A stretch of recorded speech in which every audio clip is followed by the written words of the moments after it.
Kas iti pakasaritaan kaligiti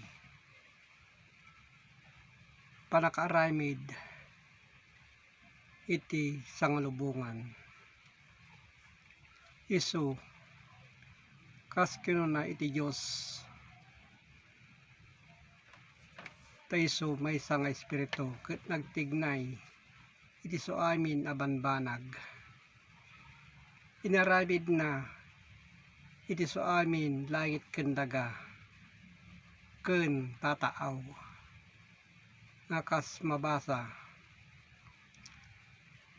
digiti banbantay digiti ayop digiti roroot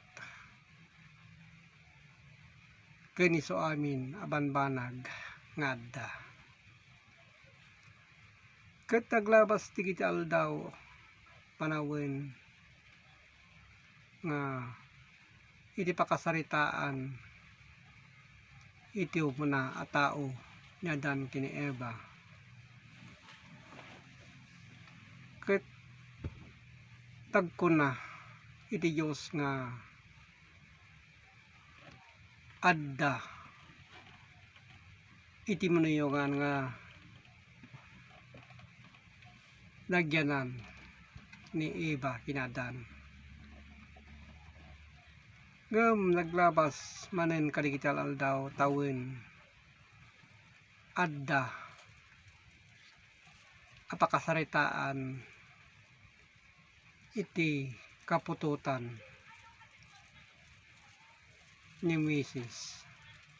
Isu ti umuna nga naramid nga intayo mabasbasa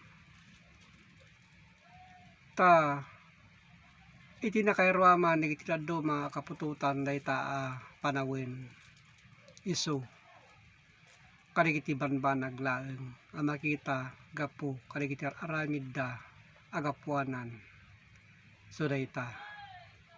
Isu nga adda digitoy nga pagilasinan nga adda iti linaon iti Biblia nga ibagbagana nga iti bunga iti kayo isu di panakaammo iti imbag ken dakes.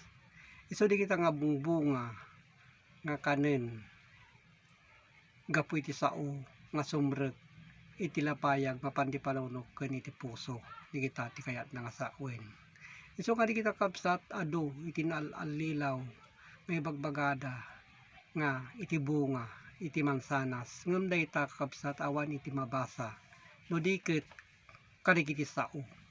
Isu nga ammon tayo sa kiwatin tayo nigiti adda anay lanad iti surat nga kas in surat ni Moses iti Genesis 2 iti 17 ngem iti agapu iti kayo iti panakaammo iti imbag ken dakes saan munto akanen ta iti aldaw a pananganmo patay kanto adi bumurong.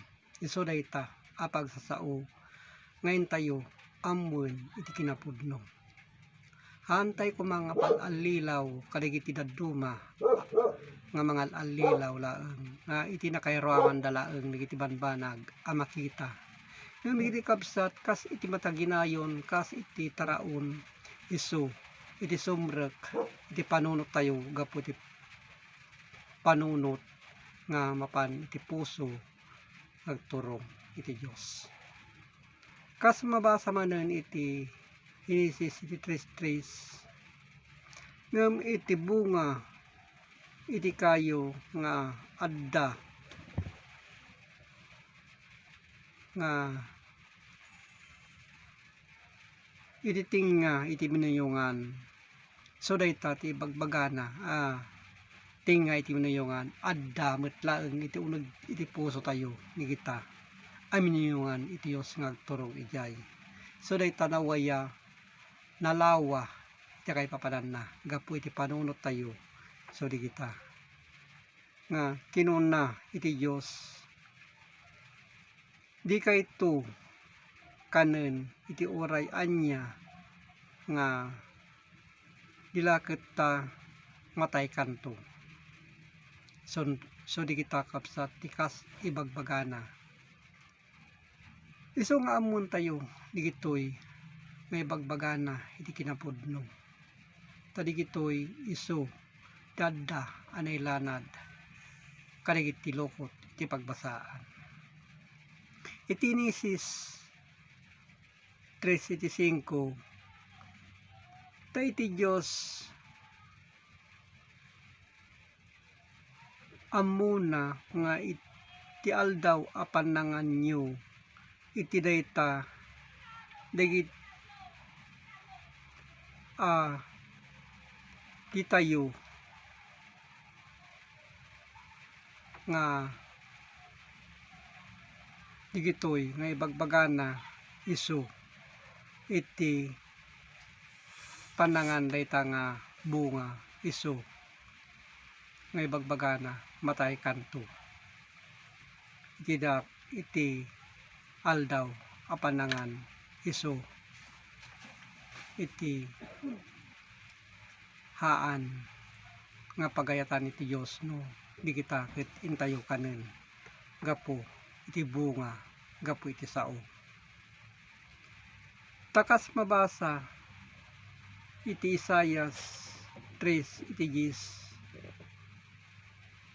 agsao kayo may papan iti nalinteg naimbag ken kuana takanin yunto iti bunga kadagiti aramid da so dayta tikas adda anay surat iti Isaias nagayam digiti aramid bulaeng isu iti kinnan